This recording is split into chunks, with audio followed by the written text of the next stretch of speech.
Our next presentation is from Davide Villa from XINNOR. Hey, good afternoon, everyone.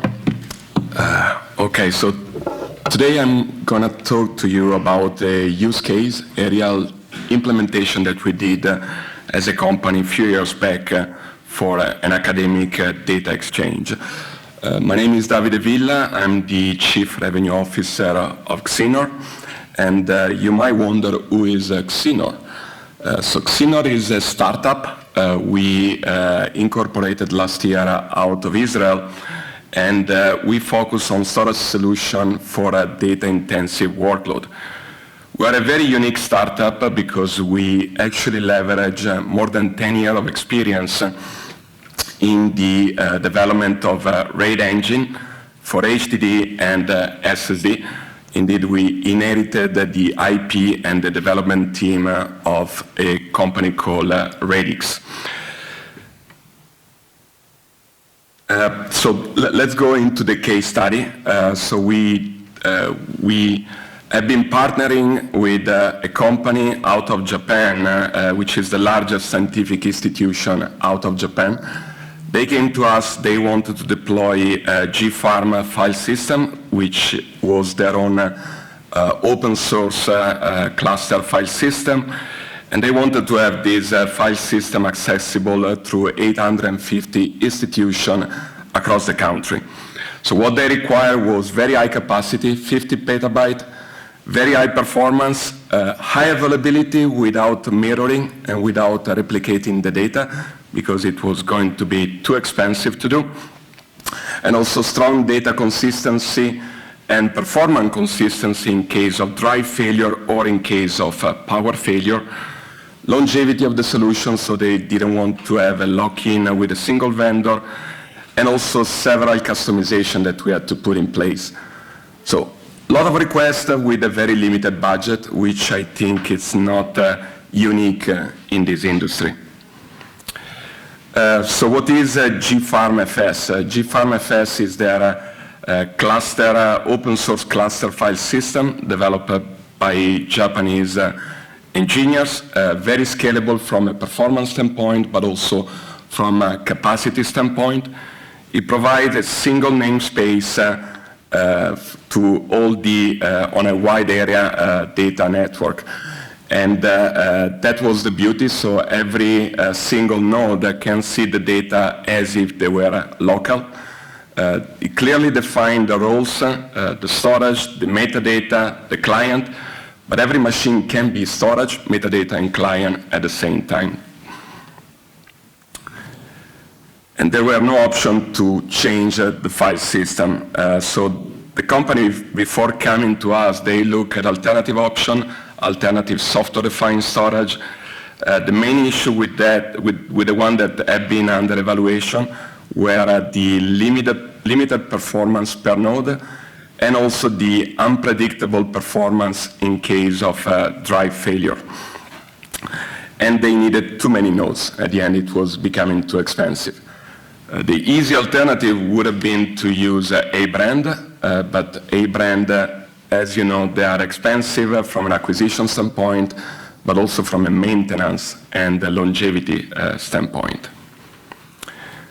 So they came to us, and our proposal was to build a solution based on a series of subclusters.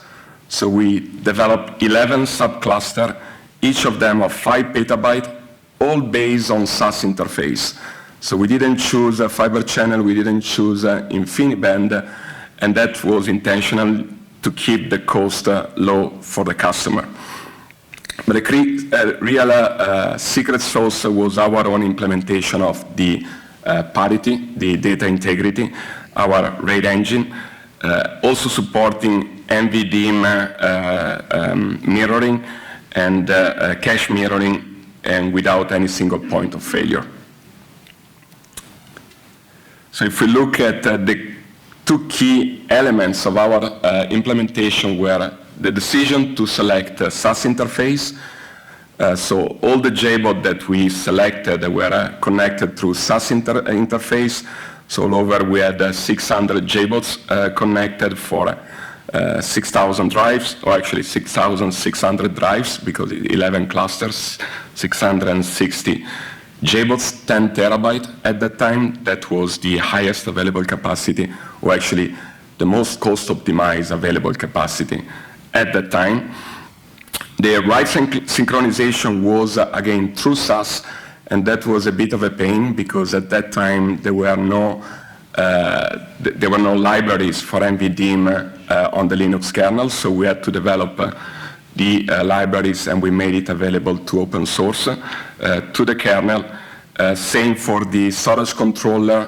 Broadcom was very new on this, and we actually were one of the first customers using this technology. But SAS gave us the advantage of keeping the solution simple and cost-effective. And then on top of that, we implemented our RAID engine, that not only provide data integrity, but also it minimize the chances of a drive failure, and I'll show you in a bit. And also we had to do some level of customization, as I said, so we had to develop in RAM memory caching and mirroring of the RAM, and also automatic write-through, because the workload of the customer required a lot of sequential write, and they wanted to avoid congestion on the RAM, so we were writing straight into the disk. So the main core of our technology that we implemented in this deployment was our RAID engine. So we implemented a RAID 6 over 10 drives, 8 for data, 2 for parity. And with our implementation, the beauty is the performance that we can achieve. So we managed to achieve 90% of the raw theoretical performance of the drive in a RAID 6. Even nicer, when we are busy in rebuilding one drive, the penalty is only 10%. So we are able to, and you know, when you have 6,600 drives, the probability of having one drive failing is quite high. So there are a lot of occurrences where you need to rebuild drive, and you want to avoid to have a slowdown of the performance in those situations. So the key technology that we have in our RAID engine is indeed the way we do the checksum. So we do it very differently from the industry. The industry leverage most of the time Reed-Solomon and the ISA capability inside the Intel CPU. We actually use AVX, so the data placement, we do data placement on the CPU vector, and by doing that we are able to get 25 gigabytes in encoding and decoding performance from every single core. The more core we give, the better the performance. And also with the same technology, we have this very minimal penalty when we are busy rebuilding a drive. Other key features that we have in our RAID engine, and we deployed with this institution, is the partial drive reconstruction. There are cases where one drive can be removed from the RAID pool and then reinserted into a RAID pool later on. Standard RAID implementation would rebuild the entire drive. Our engine is capable to detect and to mark which blocks needs to be written into the missing drive, and when the drive is back online, we just write those blocks. So we avoid multiple drive failures. Another very interesting technology is the advanced reconstruction. When you have a RAID, the performance is dictated by the slowest drive. So our checksum, reading our checksum is faster than reading the drive itself. So if we detect that one drive is running slower than the others, we don't read the drive, we read the checksum. And then if this situation carries on, obviously we mark the drive as defective and we replace it. But in most of the time, we are able to avoid rebuilding the entire drive and keep the performance stable. We also implement silent data corruption. So we are checking all the checksum and data blocks in the background during low load on the system to make sure that there are no bit flip or data that got corrupted. And if we detect data corrupted, we give notice to the client, to the administrator, and we can replace it. And also we implemented adaptive read ahead, so we monitor the workload that goes on the application. And by monitoring the workload, we can predict what will be read next and move it to the cache, move it to the RAM, so that we can improve the overall system performance. So all those technology together, as I said, we did this implementation over 11 subcluster, in total 660 JBots, each of them, we had in total 6,600 drives. We managed to deploy 51 usable petabyte over 65 raw capacity. So a huge reduction in terms of hardware compared to the alternatives that were proposed to the customer, because all the alternatives require some level of mirroring of the data. The customer wanted to achieve more than 200 gigabytes per second from the entire cluster. We managed to deliver 242 gigabytes per second. And without any single point of failure. All this is running on commodity hardware. The customer can upgrade to a different drive, to a different JBOD, to any different component at any given time without having any lock-in from the vendor. So that's what we have been implementing in Japan. This solution is up and running for the last 6 years without any interruption. So this proves that the technology is quite stable. Now, this technology is great, but it's not enough for modern storage. So if you are familiar with hard disk drive or also with SSD, you know that capacity is growing, but not performance and not reliability. Even more, when you talk about flash, when capacity is growing, reliability normally goes down because you need QLC, you need multiple layers, and etc. Same for hard disk drive. To grow capacity, you need to add more platters inside the same disk.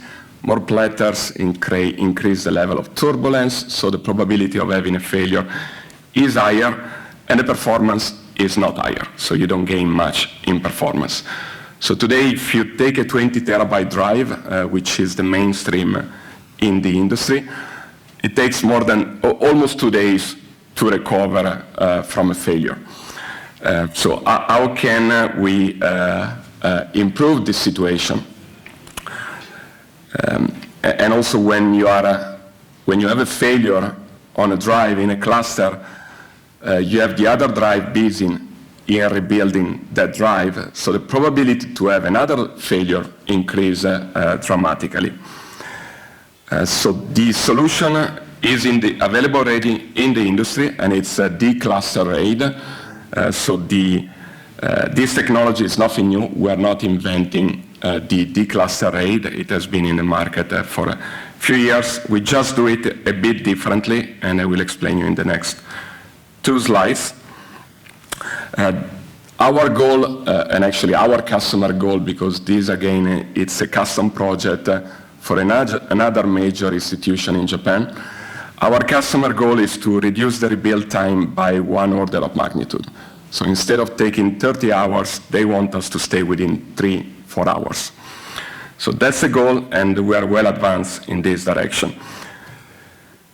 So if we look at the normal way of raiding drive in a cluster, normally a customer select a RAID 50. So in a RAID 50, you have multiple RAID groups, multiple RAID 5. And what happens if you have one drive? Was there a pointer? Yes. Oops. So if you have one drive failing, what happens in a RAID 50 is that you have those other 3 drives busy in reading operation and writing the data into one of the spare drive. So the performance of the entire cluster, of the entire RAID group, is limited by the write performance of this drive and by the read performance of those 3 drives. So that's clearly not efficient when it takes more than 30 hours to rebuild one drive. So that's why Decluster Raid was developed in the industry. What's the difference? The difference is that among all the available drives, in this case we have 18 drives, the checksum is distributed, but also the spare blocks, the spare drive are distributed. And that's the beauty, because if you need to recover one drive, you are not bound to the single performance of a single drive. The challenge with the existing RAID implementation is that data are randomly placed into the array. So there is not a single Decluster Raid that is predefining where to write every single strip, which is the chunk, the single chunk of data that goes inside of a drive. And that means that if you have one drive failure, you might be in a situation where you are rebuilding the drive out of a very small pool of drives. So our implementation is actually different because we have optimal data placement. We already developed 5. Now we're about to develop the 6th. Optimal data placement. You understand it's not a trivial work. It requires a lot of your technology, a lot of HPC computing power to define the optimal data placement. And in case of a drive failure, we are able to have multiple drives participating into the rebuild process. So in this example, out of 18 drives, we have one drive failing, so 17 drives available. 13 of them are participating into the rebuild process. We can have a level of parallelization which is unique, and that provides great performance at the end in the rebuild time. So what does it mean, great performance? So if we look at this scenario, if we compare with our XIRAID with the RAID 50 implementation, rebuild time takes about, rebuilding a drive of 20 terabytes takes about 31 hours. The write performance of the system is quite good, 12.5 gigabytes per second, but the rebuild time is way too high.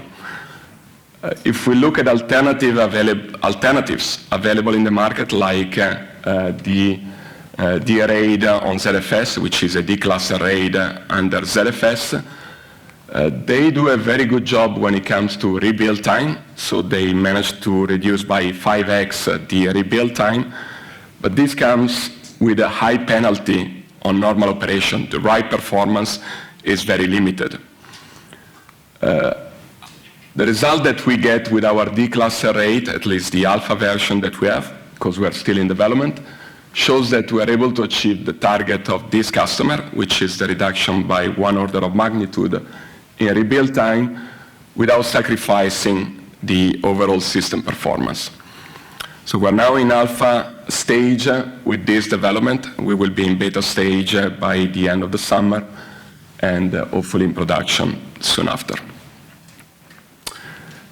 That's all I wanted to share today, unless there are questions.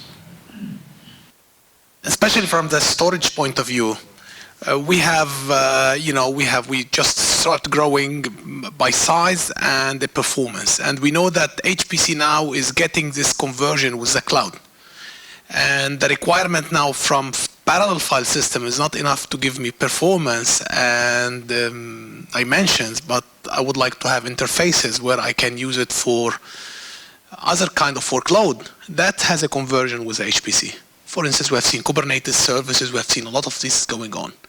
So how do you sort out this issue? Because what I've seen a traditional HPC system with typical work similar to what BGFS, Lustre, and others. Yeah, we do have a lot of experience with Lustre and BGFS. Those are great file systems. What is one of the weaknesses in all those distributed file systems is the way the checksum is calculated. So we did some experiment, for example, with BGFS by replacing their body mirroring with our RAID engine. RAID engine in a RAID 5 implementation on every BGFS server.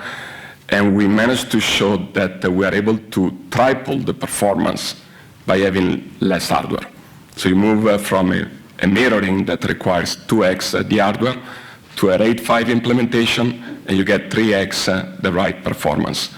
So it's all about the way you do the data placement and you leverage the performance on the CPU. And in your system, you have plenty of CPU performance, so you are not limited by that. So this is if we compare between different parallel file systems. But what about the conversion with the cloud? How you are dealing with this? Do you have any plans, or is it something you have already that maybe you not mentioned about this API access or giving it access to Kubernetes or other solutions? That's our future. We go step by step. So we're a startup, we're going to develop all those technology in parallel. So for now, what we already announced is the release of Decluster Raid with some level of integration of parallel file system, but clearly what you are describing will be next. So maybe then I will take it to a different level, a lower level. Can you mount your file system in a multi-tenancy way? That means I could mount one directory that will give you with some resources from this directory in one cluster, and I can mount another directory from the same file system with its resources in different cluster. Or when you mount, you have to mount the entire file system on each cluster. Yeah, for now, we don't deliver the file system, so we rely on third-party file systems. So that's probably a question more for BGFS or Lustre themselves. So we take care of the data placement for data integrity. So that's what we care, and as a consequence about the overall system performance. I see there is another question.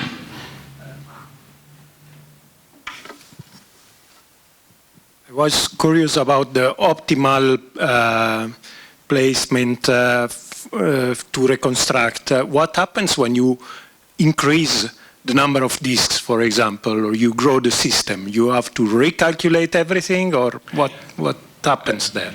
So our engine do restriping, so that is capable of, when you add a drive, to reshuffle the data to get the optimal data placement. But clearly that's easy when you have a RAID 5, that's easy when you have a RAID 50. That's a bit more complicated when you have such a large Decluster Raid. So the answer is yes.